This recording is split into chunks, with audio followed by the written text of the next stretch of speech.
और अब बात बिहार की, जहां पर विधानसभा चुनाव से पहले ही प्रेशर पॉलिटिक्स का दौर चल रहा है। एनडीए हो या फिर INDIA गठबंधन, दोनों ही जगह पर सीट शेयरिंग को लेकर घमासान मचा हुआ है।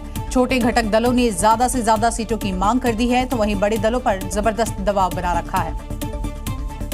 लिहाजा दोनों ही गठबंधनों में सीट शेयरिंग को लेकर लगातार मंथनों का दौर चल रहा है। गठबंधन में बड़े भाई की भूमिका निभा रहे दलों पर छोटे भाइयों को संतुष्ट रखने की भी जिम्मेदारी है, वरना एन चुनाव से पहले ही दोनों गठबंधनों का खेल खराब होते देर नहीं लगेगी। साथ ही हर एक सीट पर विनेबिलिटी फैक्टर से समझौता करने की भी चुनौती होगी। दोनों ही गठबंधनों का नेतृत्व कौन करेगा, ये तो पहले से ही तय है, लेकिन कौन कितनी सीटों पर चुनाव लड़ेगा, इसके लिए हिसाब किताब का दौर जारी है। हालांकि इस मामले में INDIA गठबंधन आगे निकलता हुआ दिखाई दे रहा है। जी मीडिया के सूत्रों के मुताबिक सीट शेयरिंग के फॉर्मूले पर इंडी गठबंधन में लगभग सहमति बन चुकी है। सूत्रों की माने तो इंडी गठबंधन में लोकसभा चुनाव के फॉर्मूले पर सीटों का बंटवारा किया जाएगा, जिसके तहत RJD सबसे अधिक 138 सीटों पर चुनाव लड़ेगी।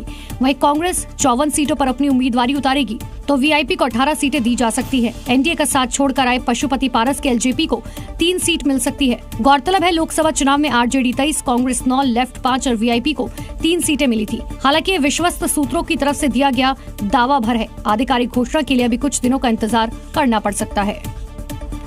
महाराष्ट्र में वोटिंग प्रक्रिया को लेकर सियासत के बीच अब बिहार में भी वोटिंग लिस्ट की रिव्यू कराने के बाद जो चुनाव आयोग का ये फैसला है, उस पर सियासत गर्मा गई है। तेजस्वी ने NDA सरकार पर बड़ा हमला बोला है।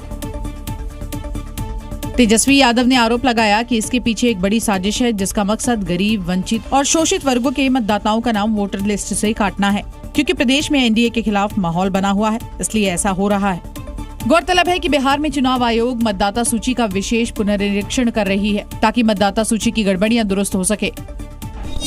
इस काम में 98,000 से अधिक BLO, 1 लाख से ज्यादा स्वयंसेवक और 1.5 लाख बूथ लेवल एजेंट लगाए गए हैं। 243 विधानसभा क्षेत्रों में 7.89 करोड़ पंजीकृत मतदाताओं के लिए गणना फॉर्म घर घर जाकर वितरित किए जा रहे हैं। करीब 4.96 करोड़ पंजीकृत मतदाताओं को सिर्फ अपनी जानकारी की पुष्टि करनी है, जिस पर तेजस्वी समेत इंडी गठबंधन ने आपत्ति जताई है। ये पूरी तरीके से साजिश है, और जब आखिरी बार ये हुआ था तो लगभग 2 साल लगे थे इस प्रक्रिया को पूरा करने में, तो ये 25 दिन में कैसे प्रक्रिया पूरी कर लेंगे? ये साजिश की बू है। चुनाव आयोग अपनी तैयारी में जुटा है, लेकिन चुनावी राज्य में अब ये तैयारी भी एक राजनीतिक मुद्दा बनती दिखाई दे रही है। बिहार ने कमाल किया है, क्योंकि यहाँ देश में पहली बार घर बैठे वोट डाले गए। भले ही ये सुनने में आपको अटपटा लग रहा हो, लेकिन ये सच है। दरअसल विधानसभा चुनाव से पहले राज्य निर्वाचन आयोग ने स्थानीय निकायों का उपचुनाव करवाया, जिसमें खास बात ये रही कि ऑनलाइन वोटिंग कराई गई। जो कि मतदाता बूथ तक नहीं आ सकते, उनके लिए वोटिंग की प्रक्रिया की यहाँ पर शुरुआत की गई। दरअसल बिहार में शनिवार को 26 जिलों की 42 नगर पालिकाओं के उपचुनाव हुए। इसमें 6 नगर पालिकाओं में पायलट प्रोजेक्ट के तौर पर वोटिंग हुई। इस सुविधा को लेने के लिए पहले से रजिस्ट्रेशन कराना था। चुनाव आयोग के अनुसार वोटिंग के लिए 50,000 से ज्यादा लोगों ने रजिस्ट्रेशन कराया था और सुबह 7 बजे से दोपहर 1 बजे तक वोटिंग हुई। विदेश में रह रहे प्रवासी बिहारियों ने भी ऐप के जरिए वोटिंग की। डंडा के सहारे चलते हैं। अभी अगर बूथ पे जाना होता है तो कितनी दिक्कत होती है आपको? बहुत दिक्कत है। जैसे कैसे चल पाते हैं? वोटिंग का हमने इसलिए उपाय चुना है कि मतलब पैर से हम लाचार हैं। वोटिंग का सबसे बड़ा फायदा उन बुजुर्ग, दिव्यांग और प्रवासी मतदाताओं को मिला जो सालों से वोटिंग नहीं कर पा रहे थे। अब उन्हें ना तो बूथ जाना पड़ा, ना ही घंटों इंतजार करना पड़ा। लोकतंत्र खुद उनके दरवाजे तक आया, जिसके लिए एक तरीका है। सबसे पहले एंड्रॉइड डिवाइस पर ESICBA4 ऐप डाउनलोड करें।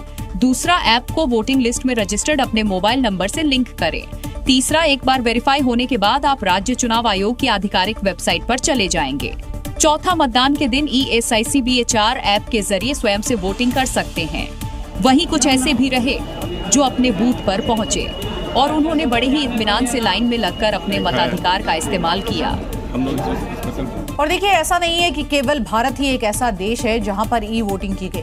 दुनिया के कई ऐसे देश हैं जहां पहले से ही ई वोटिंग की जाती है। आपको बता देते हैं, अमेरिका के कुछ राज्यों में भी ई वोटिंग की सुविधा है। एस्टोनिया में 2001 से ई वोटिंग शुरू हो गई थी। फ्रांस की अगर बात करें तो जून 2023 में अमेरिका में रह रहे अपने नागरिकों को उन्होंने ये सुविधा दी थी। नीदरलैंड के कई शहरों में पोलिंग स्टेशन पर ई वोटिंग की सुविधा है। तो वहीं ऑस्ट्रेलिया के भी कुछ राज्यों में ऑनलाइन वोटिंग की सुविधा मिलती है। स्विट्जरलैंड में भी आपको बता दें कि यहाँ पर जो लोग विदेश में रह रहे हैं, अपने नागरिकों के साथ साथ देश में ही बसे नागरिकों को भी ऑनलाइन वोटिंग की सुविधा ये देश देता है। Zee News.